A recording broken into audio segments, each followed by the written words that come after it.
Hey guys, Icy Cat here. Today we get a look at the next new map for Rainbow Six. This is OUTBACK that will be launching with the Australian operators for Year 4 Season 1. Let's go over the trailer and all the info we know about this new map next.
So that was the trailer in its entirety. Let's go ahead and slow things down a bit and just kind of break down what we see. So after we start out with this dusty kind of a road here, we transition to this nice aerial drone shot showing us a top-down perspective of what we can see for the map layout. We've got a loose collection of buildings here all kind of joined into one larger structure. Now we're going to come over and see some of the extra details in the map, starting with this sculpture of some kind of a scrapyard kangaroo here. And this is the main building we see in the background behind. That blue section there is called the Hanley Roadhouse. Now we'll get a different view from the back side of the map. This would be opposite of the perspective we were just looking at a minute ago. And we'll see there that off that blue section comes this other building with the red roof, and then a third wing almost to that building, which is that yellow section there. So each of these three areas have a distinct section. There's kind of like the gas station service area, then more of like a motel area, and then more of a restaurant kind of an area. We then transition to a nice shot of Sledge coming out of one of the spawns as he's about to run through this storage container. And now we're going to transition from inside to outside with this great shot of a semi just plowed right into the side of this cinder block wall. Now let's hold here for just a second because we actually get a chance to see one of our first exterior cameras there in the distance. And from this, we'll transition into the inside of that same wall. And we can clearly see that part of the semi has breached that wall there and just makes for a very cool aesthetic overall.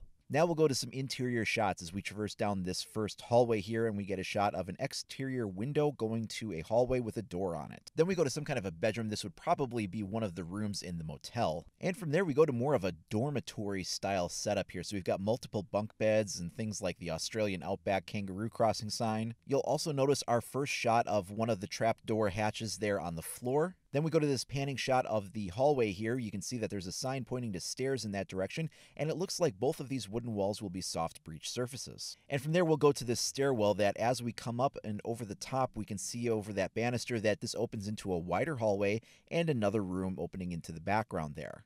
Now this shot has a lot going on. Of course, most obvious is the giant hanging shark sculpture from the ceiling here. And then you take a look around and you begin to take in even more details. So there is a stairwell in that back corner there that seems to bend back around behind that red wall with an overlooking balcony there on that second floor. Down underneath that, we have an area where you have an arcade machine and possibly an area to get in behind that silver section. And this just paints a rich canvas with a lot of touristy kind of details in it. Then we'll head over to this kitchen area and we can see Capcom putting up a reinforced wall here. Now the reason why this is significant is because this is one of those kinds of reinforceable walls where the top isn't completely covered. So you could take a shotgun or some type of an explosives and go ahead and open that up over the top of the reinforcement and get some kind of interaction there, whether it's a sight line or tossing gadgets through or something like that. The next shot will transition between two of those kinds of rooms. So we had the one we were just looking at and the one that was before that with the shark hanging off of it.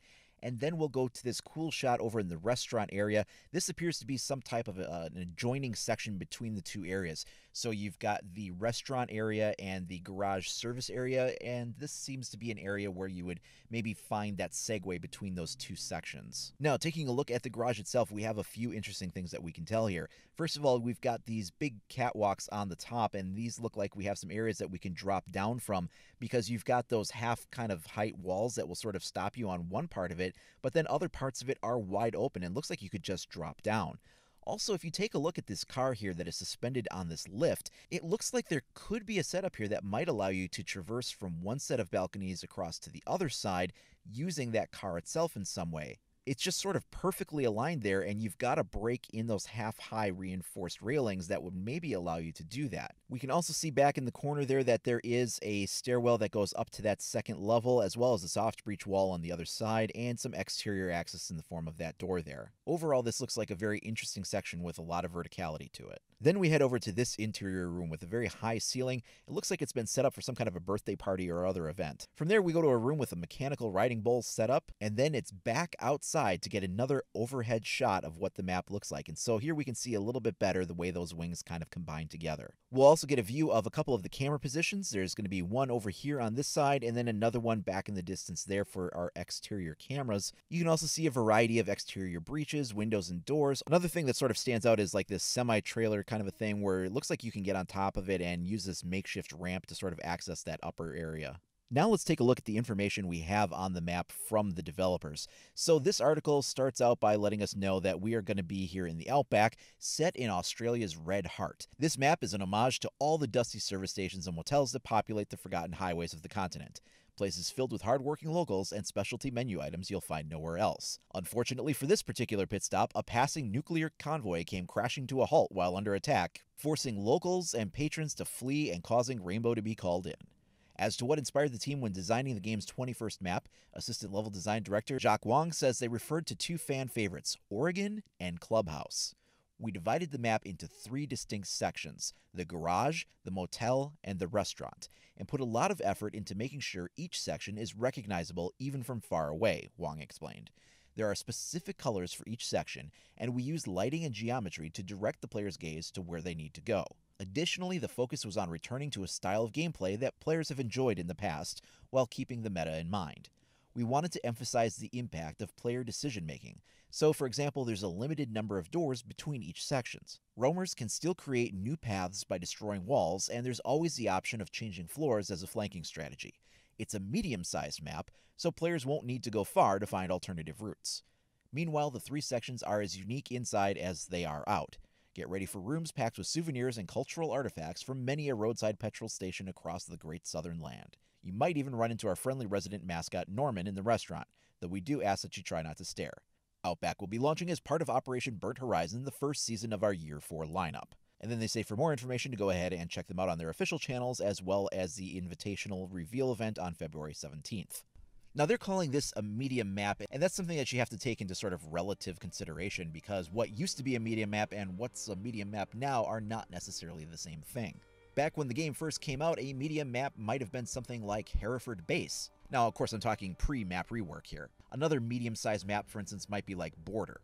Once upon a time, Consulate was considered a large map, but now with the introduction of maps like Theme Park, Villa, Tower, and Fortress, what's large has been redefined. So now those large maps are very serpentine, and they're like just completely maze-like maps, with the concept of those maps being that they wanted to have buffer rooms around objective sites. So you couldn't just camp on the windows from the exterior. You had to actually, as offense, move into the structure and then get to the objective rooms. So they had lots of rooms surrounding the objective rooms with multiple hallways, and things got very maze-like. It sounds like they're taking a step back and going to what they're calling a medium map, although based on the layout of what we're seeing here, I think it's probably more of what would have originally been considered a larger map, somewhere along the square footage of maybe something like Consulate. But again, that's no longer really considered a large map with the addition of some of the past maps that we've been getting in the last year or so. So keeping my fingers crossed that this means that things won't be quite as maze-like as the last few new maps have been. That should make for simpler callouts, faster rotations, and more intense firefights as things are a little bit more compact. But it doesn't look like it's so small that it would suffer from massive choke points like you might get on a map like House or Plane or something like that that's a lot smaller. So Outback will be the new Australian map that is coming with the Year 4 Season 1 lineup. We will be getting a first look of that gameplay for the map coming this next weekend. That will be on February 17th when they do the live gameplay demonstration match. Over the course of this week, I do also anticipate getting a few more new teaser trailers for maybe these new operators for Gridlock and Mozzie. So if you want to stay up to date on all that latest news and information as it develops, please do like and subscribe. Make sure you click that notification icon so you're alerted as soon as I put that up. You can also follow me over at IcyCat25 on either Facebook or Twitter. Thanks a lot for watching, everybody. We'll see you next time.